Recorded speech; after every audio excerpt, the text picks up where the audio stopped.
नमस्कार। दिव्य ज्योतिष परामर्श केंद्र में आप सभी लोगों का हृदय से स्वागत है। आज हम चर्चा करेंगे कि मेष लग्न की जो कुंडली होती है, मेष लग्न के जो जातक होते हैं, उन्हें कौन सी सावधानियां बरतनी चाहिए, कौन सा उपाय करना चाहिए और अपने किन ग्रहों को बलवान करना चाहिए। इसी के संदर्भ में हमारी ये छोटी सी चर्चा है। ये जो सामने आपकी चार्ट आपको दिखाई दे रहा है, इसके पहले खाने में 1 नंबर लिखा हुआ है। 1 नंबर पे जो राशि होती है वो मेष राशि होती है, इसीलिए ये जो कुंडली आपकी बन गई है वो मेष लग्न की हो गई। इसको आप कह सकते हैं कि ये मेष लग्न की कुंडली है। ये आपकी मेष लग्न की कुंडली है। तो सबसे पहले किसी भी कुंडली में हमें योग कारक ग्रहों के बारे में विचार करना चाहिए कि कौन से ग्रह हैं जो हमारी कुंडली के योग कारक हैं। तो योग कारक ग्रहों का जब विचार किया जाता है तो लग्न को देखा जाता है, पंचम को देखा जाता है और नवम भाव को। लग्न, पंचम और नवम। लग्न जो है वो आपका व्यक्तित्व है, आप स्वयं होते हैं। पंचम आपका ज्ञान है और नवम आपका भाग्य है। प्रिय मित्रों, आप भली भांति जानते हैं जीवन में आगे बढ़ने के लिए सबसे पहले आपका व्यक्तित्व का अच्छा होना जरूरी है। अगर आपका व्यक्तित्व अच्छा है तभी आप आगे बढ़ सकते हैं। उसके बाद अगर व्यक्तित्व अच्छा हो गया, आपका कैरेक्टर, आपका स्वभाव अच्छा हो गया, आपका शरीर अच्छा हो गया, तो फिर आपके अंदर ज्ञान का होना जरूरी है। 5वें नंबर पर ये जो त्रिकोण भाव है ये आपका ज्ञान भाव है, तो आपके अंदर ज्ञान का होना जरूरी है। अब आपका व्यक्तित्व अच्छा हो गया, ज्ञान अच्छा हो गया और ये जो 9वां भाव है ये भाग्य का भाव है। अब आपका भाग्य भी अच्छा हो गया। अगर ये तीनों भाव अच्छे हो जाएं, व्यक्ति का व्यक्तित्व अच्छा हो जाए और व्यक्ति के अंदर ज्ञान हो जाए और व्यक्ति का भाग्य उसका साथ दे, तो निसंदेह ऐसा व्यक्ति जीवन में आगे बढ़ता है, इसमें कोई दो राय नहीं है। इसलिए किसी भी कुंडली में लग्न, पंचम और नवम भाव के जो स्वामी होते हैं उन्हीं ग्रहों को योग कारक ग्रह कहा जाता है। तो यदि हम बात करें इस कुंडली की जो मेष लग्न की है, तो इसमें जो है लग्नेश मंगल हो जाएंगे, क्योंकि मेष राशि के स्वामी मंगल होते हैं। तो यहां पर लग्नेश जो है मंगल हो गए। और भाग्य भाव में सिंह राशि है, सिंह राशि के स्वामी सूर्य होते हैं। ज्ञान भाव में सिंह राशि है, सिंह राशि के जो स्वामी होते हैं वो सूर्य होते हैं। तो यहां पर पंचमेश यानी ज्ञानेश कौन हो गए? सूर्य हो गए। और जहां तक भाग्य भाव का सवाल है, भाग्य भाव में धनु राशि है, धनु राशि के स्वामी देवगुरु बृहस्पति होते हैं। तो यहां पर भाग्येश जो है वो देवगुरु बृहस्पति हो गए। तो आप लग्नेश मंगल होंगे, यहां पे लग्नेश मंगल होते हैं और ज्ञानेश पंचमेश सूर्य हो जाएंगे और आपके भाग्येश जो है देवगुरु बृहस्पति हो जाएंगे। तो ये 3 ग्रह जो हैं ये आपके लिए बड़े ही महत्वपूर्ण हैं। ये आपके योग कारक ग्रह हैं। इन ग्रहों को हर हाल में बलवान करने का प्रयास करना चाहिए। इसके पहले हमने वीडियो बनाया हुआ है और उसमें बताया है कि कब इन्हें बलवान करना है। मैंने ये कहा कि 6वां, 8वां और ये जो 12वां, इन भावों को छोड़ दीजिए। ये तीनों ग्रह जो योग कारक हैं 6वें, 8वें और 12वें में नहीं होने चाहिए। अगर ये 6ठे, 8ठे, 12वें में हैं तो कहीं ना कहीं लग्नेश का 6ठे, 8ठे या 12वें भाव में चला जाना अच्छा नहीं माना जाता है। और ऐसी स्थिति में फिर हम इनके रत्न को नहीं धारण कर सकते। फिर इनका हमें जप दान करना पड़ेगा। अगर ये तीनों योग कारक ग्रहों में से कोई भी ग्रह, चाहे सूर्य हो, चाहे मंगल हो, चाहे गुरु हो, अगर छठे, आठवें, 12वें में विद्यमान है तो आप इनके रत्न को धारण नहीं कर सकते, आप इनका जप दान पूजा पाठ करेंगे। अब जैसे मंगल,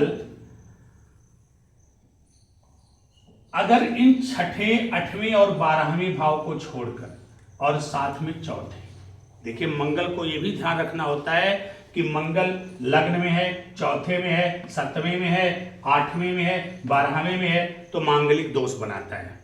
ऐसी स्थिति में भी रत्न धारण करने से बचना चाहिए, मूंगा धारण नहीं करना चाहिए। इन भावों को छोड़ करके मंगल और किन्हीं भावों में हैं, आपके लग्नेश हैं, कमजोर स्थिति में हैं, अस्त हैं, वृद्ध हैं, मृत हैं, तो आप इनके रत्न मूंगा को धारण करें, अन्यथा हनुमान जी की आराधना करें। छोटे भाई का सम्मान करें, मित्रों और बांधवों का आदर करें। अगर आप महिला हैं तो कार्तिकेय भगवान की पूजा करें, कार्तिकेय भगवान की आराधना करें, उनका व्रत करें, जप करें, दान करें।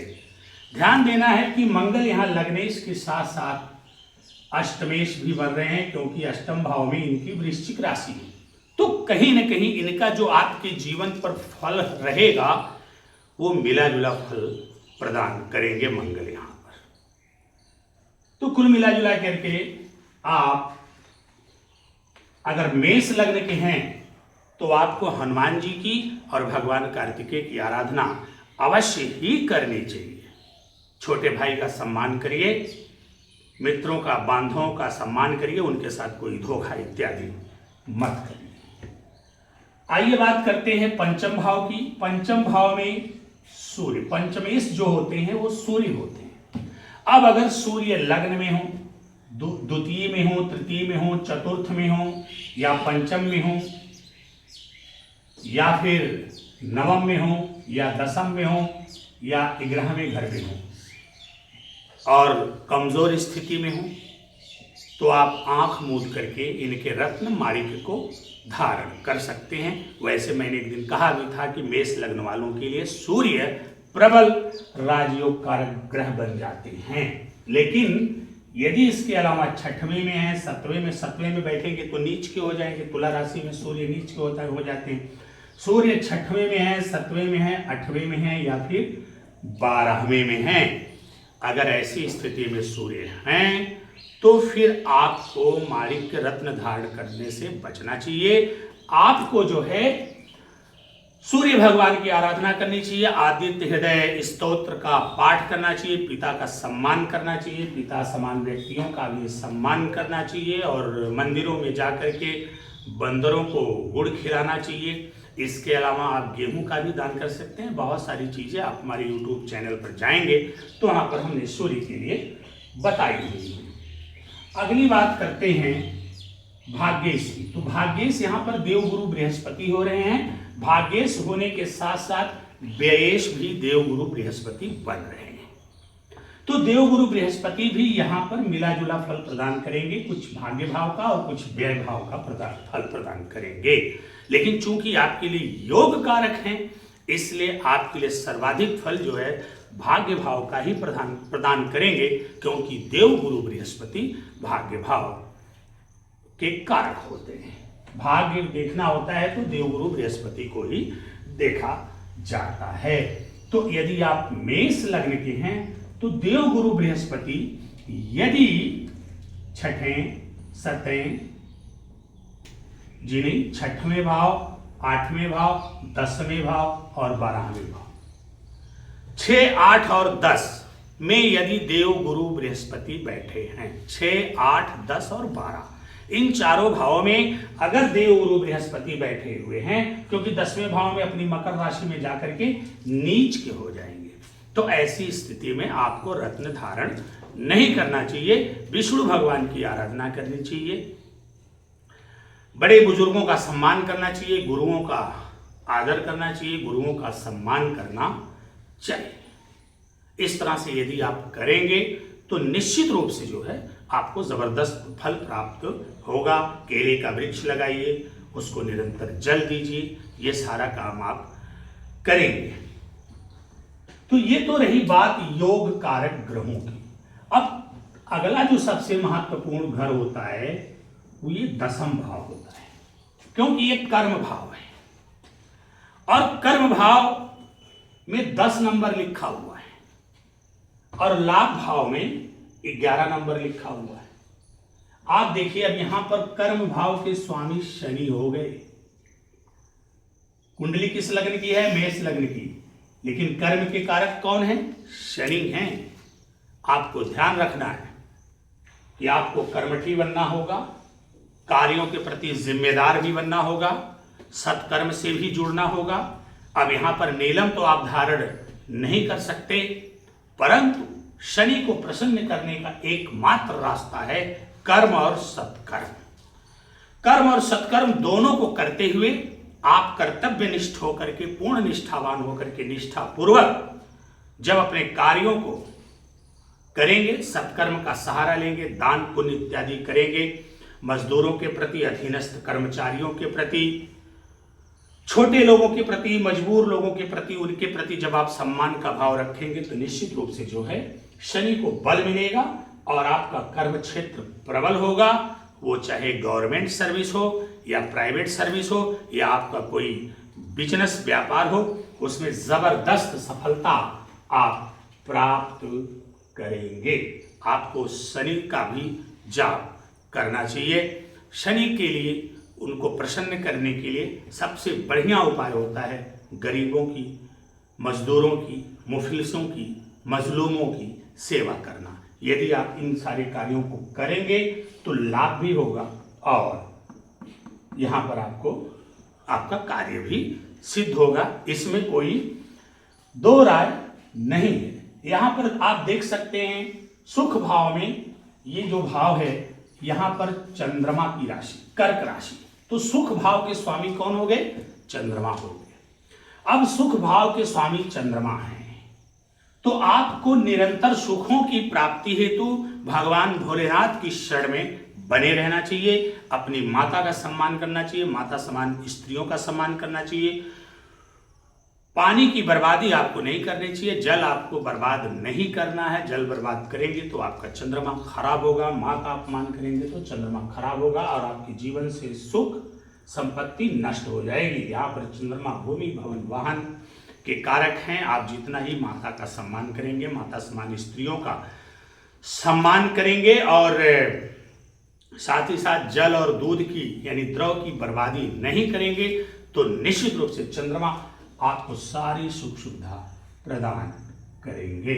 अब यहां पर चंद्रमा यदि बहुत कमजोर हैं, छठें, आठवें और 12वें भाव में विराजमान नहीं है, तो आप इनके रत्न को धारण कर सकते हैं निसंकोच, क्योंकि यहां पर मोती धारण करने से आपके सुखों में, माता के सुख में वृद्धि होगी। इसके अलावा और भी जितने ग्रह हैं उनके रत्नों को आपको धारण नहीं करना है। ध्यान देना है 6वें, 8वें, 12वें भाव के स्वामी। अब 6वें भाव, आपको बहन, बेटी, बुआ का अपमान नहीं करना चाहिए। यदि आप बहन, बेटी, बुआ का अपमान करेंगे आपका बुद्ध खराब होगा, आपका बिजनेस और व्यापार डैमेज होगा। आपको छोटे भाई का कभी भी अपमान नहीं करना चाहिए। यदि आप छोटे भाई का अपमान करेंगे या जुआ, सट्टा, लॉटरी या किसी प्रकार के नशे इत्यादि में या किसी चोरी, डकैती, स्मगलिंग इत्यादि से आप जुड़ेंगे तो आपको जेल जुर्माना भी जाना पड़ेगा। ये सावधानी आपको बरतनी चाहिए। यहां पर ये ध्यान देना है कि आपको अपने से बड़ों का सदैव सम्मान करना है, गुरुओं का आदर करना है, गुरुओं का सम्मान करना है, बड़े भाई का सम्मान करना है। इसके अलावा हो सके तो समय समय पर जो अनाथालय हैं या अस्पताल वगैरह हैं उसमें आपको कुछ न कुछ दान अवश्य करना चाहिए। बात कर लेते हैं द्वितीय भाव की, क्योंकि यहां से धन का विचार किया जाता है। तो यहां पर द्वितीयेश यानी धनेश और सप्तमेश विवाह का जो स्वामी है वो आपके शुक्र बन रहे हैं, यानी शुक्र देव। अब यहां पर आपको क्या करना है, आप रत्न को मत धारण करिएगा, बस आप माता लक्ष्मी की आराधना करिए, स्त्रियों का सम्मान करिए, स्त्री जाति का सम्मान करिए, अपने चरित्र को ऊंचा बना करके रखिए। आप देखेंगे आपको जबरदस्त धन लाभ होगा और आपका बिजनेस व्यापार भी अच्छा चलेगा, साथ में आपको वैवाहिक सुखों की भी प्राप्ति होगी। जैसा कि मैंने कहा, यदि आप बहन बेटी बुआ का सम्मान करते हैं तो इस तरह से आप देखेंगे कि आपको ये देखने को मिलेगा कि ये आपका जो है व्यापार बिजनेस तो बढ़ेगा ही बढ़ेगा, साथ ही आपका पराक्रम भी बढ़ेगा, आपके छोटे भाई बहन भी सुखी रहेंगे। तो प्रिय मित्रों, यदि आप मेष लग्न के हैं तो जैसा मैंने आपको बताया है आप ठीक वैसा करिए, आपको जबरदस्त फल की प्राप्ति होगी। इन तीनों योग कारक ग्रहों जो कि आपके लग्नेश, पंचमेश और भाग्येश हो रहे हैं, लग्नेश यहाँ पर मंगल हो रहे हैं और पंचमेश यहाँ पर सूर्य हो रहे हैं और भाग्येश आपके गुरु हैं। ये तीनों आपके योग कारक ग्रह हैं। इनके रत्नों को आप किसी अच्छे ज्योतिषी से परामर्श लेकर के धारण कर सकते हैं। आवश्यकता पड़ने पर आपके द्वारा मोती भी धारण किया जा सकता है। इसके अलावा और किसी रत्न का अगर सजेशन आपको दिया जाता है तो आप रत्न धारण मत करिए, उस ग्रह से संबंधित जप दान एवं पूजा पाठ करिए। आप देखेंगे आपको जबरदस्त सफलता प्राप्त होगी। बाकी जो मैंने सावधानियां बताई हैं वो सावधानियां बरतिए। जिनकी सेवा करने के लिए मैंने कहा है उनकी सेवा करिए। एक बार कर्म और सत्कर्म से जुड़कर तो देखिए, अगर आपका जीवन खुशहाल न हो जाए तभी कहिएगा अरे ज्योतिष विज्ञान है क्या। ज्योतिष विज्ञान तो उसी विज्ञान का नाम ज्योतिष विज्ञान है जो हमें कर्म के साथ साथ सत्कर्म की भी प्रेरणा देता है। आशा करते हैं हमारा ये वीडियो आपके लिए बहुत ही लाभप्रद होगा। आप इस वीडियो को देख करके अपने जीवन को सुखी, संपन्न एवं समृद्ध बनाएंगे। साथ ही उन लोगों से मेरा निवेदन है जिन लोगों ने अभी तक मेरे चैनल को सब्सक्राइब नहीं किया है वो लोग मेरे चैनल को सब्सक्राइब करें, बेल आइकन का बटन भी दबाएं, साथ ही साथ वीडियो पर लाइक, कमेंट और शेयर करें। और अपने कोई विचार रखना चाहते हैं तो कमेंट बॉक्स में रख सकते हैं। आज के लिए बस इतना ही। नमस्कार।